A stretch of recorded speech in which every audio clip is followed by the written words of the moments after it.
લ્યો માં મેઘાડમર. પણ બેટા, આ તો લાખનું મેઘાડંબર છે. તું 1.25 લાખના મેઘાડંબરનું શું કરીશ?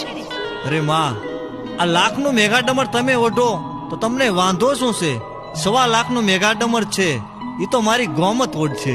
પણ જગમાલ, મેઘાડંબર લેવા તો તને મેં મોકલ્યો તો 1.25 લાખનું તું મને ઓઢાડ ને લાખનું તારી ગોમતને ઓઢાડ. અરે માં, લાખનું મેઘાડમર તમે ઓઢો તો તમને વાંધો શું છે? 1.25 લાખનું મેઘાડમર ઓઢી મારી ગોમત તમારા મઢડાની મોર આલે તો કેવી રૂડી લાગે. પણ બેટા જગમાલ, રૂડી તો લાગે, પણ મારું કહ્યું તું માન બેટા. અરે માં, ઓઢું હોય તો લાખનું ઓઢો, નહીતર બે ઓઢશે મારી ગોમત. તો સાંભળ જગમાલ, તારી આ જીદનું પરિણામ સારું નહીં આવે. પરિણામની પરવા નથી.